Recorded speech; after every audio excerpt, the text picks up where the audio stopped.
வணக்கம். தமிழொலியின் இரவு நேர பிரதான செய்திகள். முதலில் தலைப்பு செய்திகள்.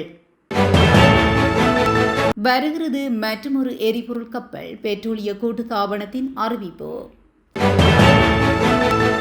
அசத் மௌலானாவிடம் வாக்குமூலம். விசாரணைக்கு தயாராகிறது குற்றப்புலனாய்வுத்துறை. அரசு ஊழியர்களின் மொழி அறிவு குறித்து அமைச்சர் வெளியிட்ட அறிவிப்பு. இலங்கைக்கு கிடைத்த பல மில்லியன் அமெரிக்க டாலர்கள். முட்டையின் விலையில் திடீர் மாற்றம். அமெரிக்கான நடைப்பயணம் 3 நாட்களுக்கு மூடப்படும். இறைச்சி மதுபான கடைகள். பல ஆண்டுகளுக்கு பிறகு இலங்கையில் பரவும் நோய். விடுக்கப்பட்டுள்ள அவசர எச்சரிக்கை. வவுனியாவில் கோர விபத்து. தூக்கி வீசப்பட்ட முச்சக்கர வண்டி. ஸ்தலத்தில் பறிபோன உயிர். 2 மாவட்டங்களுக்கு விடுக்கப்பட்ட நிலச்சரிவு முன்னெச்சரிக்கை. தொடர்பான விரிவான செய்திகள். இலங்கை பெட்ரோலிய கூட்டுத்தாபனம் டீசல் ஏற்றிய மற்றொரு கப்பல் ஏப்ரல் 27 நாட்டை வந்தடைய உள்ளதாக அறிவித்துள்ளது. இதுகுறித்து தகவல் தெரிவித்துள்ள கூட்டுத்தாபனத்தின் பணிப்பாளர் நாயகம் மயூர நெத்திகுமாரகே, இந்த கப்பலில் 9500 மெட்ரிக் டன் டீசல் கொண்டு வரப்பட உள்ளதாக குறிப்பிட்டுள்ளார். மேலும் இந்த மாத இறுதிக்குள் 35,000 மெட்ரிக் டன் பெட்ரோலை ஏற்றிய மற்றொரு கப்பலும் நாட்டை வந்தடையும் என எதிர்பார்க்கப்படுவதாக அவர் உறுதிப்படுத்தியுள்ளார். இதன் மூலம் எரிபொருள் விநியோகத்தை தடையின்றி முன்னெடுக்க முடியும் எனவும் எதிர்பார்க்கப்படுகின்றது.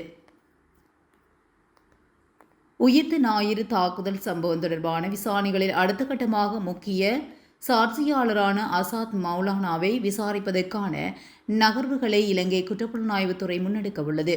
தாக்குதல் இடம்பெற்று 7 ஆண்டுகள் கடந்துள்ள நிலையில் அடுத்த ஆண்டுக்குள் இந்த விசாரணையை நிறைவு செய்து குற்றவாளியை அறிவிக்கப் போவதாக குற்றப்புலனாய்வுத்துறை நீதிமன்றத்தில் தெரிவித்துள்ள பின்னணியில் குறித்த தகவல் வெளியாகுள்ளது. இந்நிலையில் தற்போது பிரான்சில் உள்ள அசாத் மௌலானாவின் பாதுகாப்புக்காக தூதரகம் மூலம் தொழில்நுட்பத்தில் வாக்குமூலங்களை பெற ஏற்பாடுகள் செய்யப்பட்டு வருவதாக தெரிவிக்கப்பட்டுள்ளது. மேலும் இந்த தாக்குதல் குறித்த முந்தைய விசாரணைகளால் வழங்கப்பட்ட பரிந்துரைகளின் செயலாக்கத்தை மேற்பார்வையிட ஒரு புதிய குழுவை நியமிப்பதற்கு அமைச்சரவை நடவடிக்கை எடுத்துள்ளது. ஜனாதிபதி விசாரணை ஆணைக்குழு மற்றும் அப்போதைய தேசிய பாதுகாப்பு மீதான துறைசார் மேற்பார்வை குழு ஆகியவற்றால் வழங்கப்பட்ட பரிந்துரைகளின் முன்னேற்றத்தை கண்காணிக்க ஒரு கட்டமைக்கப்பட்ட மற்றும் நீடித்த பொறிமுறை இல்லாதது குறித்த கவலைகளுக்கு மத்தியில் இந்த நடவடிக்கை எடுக்கப்பட்டுள்ளது என்றும் தெரிவிக்கப்பட்டுள்ளது. இந்த பரிந்துரைகளை செயல்படுத்தவும் தடுப்பு நடவடிக்கைகளை அறிமுகப்படுத்தவும் 2021 மே மாதத்தில் அமைச்சரவை ஒப்புதல் வழங்கப்பட்டிருந்தாலும் அவற்றின் செயலாக்கத்தை மதிப்பிடுவதற்கோ அல்லது உறுதி செய்வதற்கோ எந்த ஒரு பயனுள்ள அமைப்பின் நடைமுறையில் இல்லை. புதிதாக அங்கீகரிக்கப்பட்ட இந்த பொறிமுறையானது ஜனாதிபதி செயலகத்தின் மேற்பார்வையின் கீழ் செயல்படும் என்றும் இதில் பயங்கரவாத எதிர்ப்பு மற்றும் தேசிய பாதுகாப்பு நிபுணர்கள், தொடர்புடைய அமைச்சகங்கள் மற்றும் நிறுவனங்களின் பிரதிநிதிகள் ஆகியோர் இடம்பெறுவார்கள் என்றும் அரசாங்கம் தெரிவித்துள்ளமை குறிப்பிடத்தக்கது. மொழிகளை கற்றுக்கொள்ளும் அரசு ஊழியர்களின் மொழி அறிவு குறித்து மீளாய்வு செய்யப்பட வேண்டும் என நிதி அமைச்சர் கர்சன நாணயக்கார தெரிவித்துள்ளார். புதிய மொழிகளை கற்கும் அரசு ஊழியர்களின் திறன்கள் தொடர்ந்தும் பயனுள்ளதாக இருப்பதை உறுதி செய்வதற்காக அவர் இந்த நடவடிக்கையை மேற்கொள்ளுமாறு வலியுறுத்தியுள்ளார். தேசிய மொழிக்கல்வி மற்றும் பயிற்சி நிறுவனத்தின் அதிகாரிகள் மற்றும் அமைச்சருக்கு இடையில் இடம்பெற்ற கலந்துரையாடலின் போதே அவர் இதனை தெரிவித்தார்.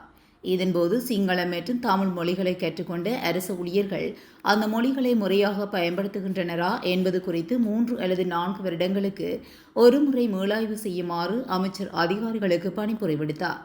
இந்த சந்திப்பில் நீதி அமைச்சின் மேலதிக செயலாளர் வி மதுமதி, தேசிய மொழிக்கல்வி மற்றும் பயிற்சி நிறுவனத்தின் தலைவர் சந்திரா விக்ரமசிங்க, அதன் பணிப்பாளர் நாயகம் சமிந்த மகலேகம உள்ளிட்ட அதிகாரிகள் பலரும் கலந்து கொண்டனர். 2026 முதல் காலாண்டில் வெளிநாட்டு தொழிலாளர்களால் இந்நாட்டுக்கு அனுப்பப்பட்ட பண வனுப்பல்கள் குறித்து இலங்கை மத்திய வங்கி தரவுகளை மேற்கோள் காட்டி இலங்கை வெளிநாட்டு வேலைவாய்ப்பு பணியகம் அறிக்கை வெளியிட்டுள்ளது. அதன்படி வெளிநாட்டு பண வல்பல்கள் கடந்த ஆண்டின் முதல் காலாண்டுடன் ஒப்பிடுகையில் 26.5% அதிகரித்துள்ளதாக தெரிவிக்கப்படுகின்றது.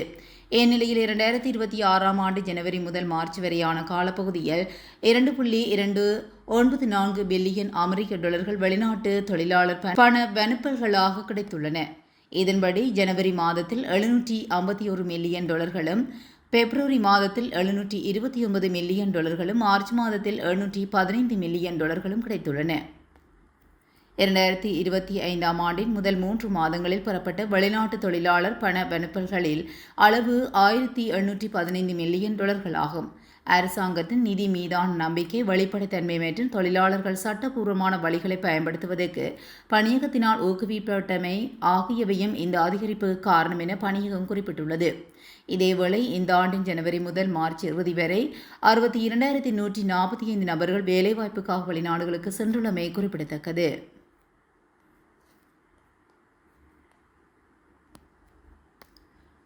நாட்டின் சந்தையில் முட்டை விலை பாரியளவில் வீழ்ச்சி அடைந்துள்ளதாக தகவல் வெளியாகியுள்ளது.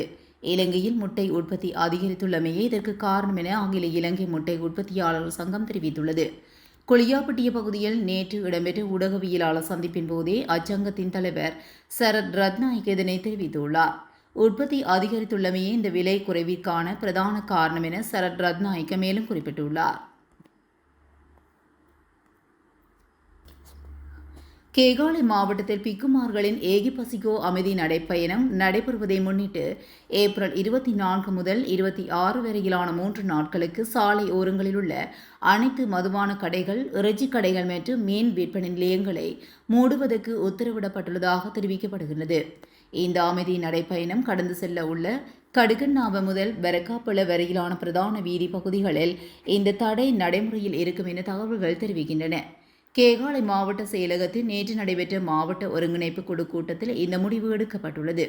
சுற்றுச்சூழல் அமைச்சரும் மாவட்ட ஒருங்கிணைப்பு குழுவின் இணைத்தலைவருமான தம்மிக்க படபெந்தி தலைமையில் நடைபெற்ற இக்கூட்டத்தில் சப்ரமுவ மாகாண ஆளுநர் சம்பா ஜானகி ராஜரத்னவும் கலந்து கொண்டுள்ளனர். இந்நிலையில் ஆன்மீக நடைப்பயணம் நடைபெறும் காலப்பகுதியில் கொழும்பு கண்டி பிரதான வீதியை பயன்படுத்தும் வாகன ஓட்டிகள் ஒலிப்பான்களை ஒலிக்க வேண்டாம் என்றும் அமைச்சர் கேட்டுக் கொண்டுள்ளார். மேலும் இந்த நிகழ்வின் போது ஏற்படக்கூடிய போக்குவரத்து நெரிசலை கட்டுப்படுத்த காவல்துறையினரின் உதவியை நாடப்பட உள்ளதாக தெரிவிக்கப்பட்டுள்ளது. பல ஆண்டுகளுக்கு பிறகு இலங்கையில் முதல் தட்டம்மை நோய் தொற்றுகள் பதிவாகியுள்ள நிலையில் கட்டாயம் தடுப்பூசிகளை பெற்றுக் கொள்ளுமாறு அதிகாரிகள் வலியுறுத்துகின்றனர். இலங்கையின் முன்னர் இல்லாத போன நோயான தட்டம்மை நாட்டில் மீண்டும் தலைதூக்கியுள்ளது என சுகாதார அதிகாரிகள் எச்சரித்துள்ளனர். சுகாதார அமைச்சகத்தின்படி கொழும்பு மாவட்டத்தில் குழந்தைகளுக்கு 2 நோய் தொற்றுகள் கண்டறியப்பட்டுள்ளதாகவும் இது நோய் மீண்டும் பரவக்கூடும் என்ற கவலையை எழுப்பியுள்ளது. எனவே தட்டம்மை தடுப்பூசி பெறாத அல்லது ஒரு டோஸ் மட்டுமே பெற்ற குழந்தைகள் தாமதமின்றி முழு தடுப்பூசி அட்டவணையையும் பூர்த்தி செய்வதை உறுதி செய்யுமாறு அதிகாரிகள் பெற்றோரை வலியுறுத்துகின்றனர். வவுனியா திருநாவல்குளம் பகுதியில் இன்று காலை இடம்பெற்ற கோர விபத்தில் ஒருவர் உயிரிழந்துள்ளதுடன் மற்றொருவர் படுகாயமடைந்த நிலையில் மருத்துவமனையில் அனுமதிக்கப்பட்டுள்ளார். இன்று முற்பகல் 10:45 மணியளவில் திருநாவல்குளம் பகுதியில் உள்ள பாதுகாப்பற்ற ரயில் கடவையை முச்சக்கர வண்டியொன்று கடக்க முயன்ற போதே ரயிலுடன் மோதி விபத்து நேர்ந்துள்ளது. கொழும்பில் இருந்து யாழ்ப்பாணம் நோக்கி பயணித்த கடுகதி ரயிலுடன் முச்சக்கர வண்டி மோதி தூக்கி வீசப்பட்டுள்ளது. விபத்தில் முச்சக்கர வண்டியின் சாரதி சம்பவ இடத்திலேயே உயிரிழந்துள்ளார். இவரது சடலம் தற்போது வவுனியா பொது வைத்தியசாலையில் வைக்கப்பட்டுள்ளது. முச்சக்கர வண்டியில் பயணித்த மற்றும் ஒரு நபர் பலத்த காயங்களுக்கு உள்ளான நிலையில் வவுனியா பொது வைத்தியசாலையில் தீவிர சிகிச்சை பிரிவில் அனுமதிக்கப்பட்டுள்ளார். குறித்த புகையிரத கடவை நீண்ட காலமாக பாதுகாப்பற்ற நிலையில் இருப்பதாகவும் அங்கு சமிக்ஞை விளக்குகளோ அல்லது பாதுகாப்பு கேட்டுகளோ இல்லாததே இவ்வாறான தொடர்ச்சியான விபத்துகளுக்கு காரணம் என அப்பகுதி மக்கள் கடும் அதிருப்தி வெளியிட்டுள்ளனர். மேலும் விபத்து தொடர்பான மேலதிக விசாரணைகளை வவுனியா போலீசார் முன்னெடுத்து வருகின்றனர். குருநாகல் மற்றும் இரத்தினபுரம் மாவட்டங்களில் உள்ள பல பிரதேச செயலக பிரிவுகளுக்கு தேசிய கட்டிட ஆராய்ச்சி நிறுவனம் நிலச்சரிவு முன் எச்சரிக்கை அறிவிப்பை வெளியிட்டுள்ளது. இந்த முன்னெச்சரிக்கை இன்று மாலை 4 மணி முதல் நாளை மாலை 4 மணி வரை செல்லுபடியாகும் என்று தேசிய கட்டிட ஆராய்ச்சி நிறுவனம் அறிவித்துள்ளது. அதன்படி பின்வரும் இடங்களுக்கு நிலச்சரிவு எச்சரிக்கைகள் விடுக்கப்பட்டுள்ளன. இத்துடன் தமிழொலியின் இரவு நேர பிரதான செய்திகள் நிறைவடைகின்றன. தொடர்ந்தும் செய்திகளோடு இணைந்திருக்க தமிழொலி ஊடகத்துடன் இணைந்திருங்கள். நன்றி, வணக்கம்.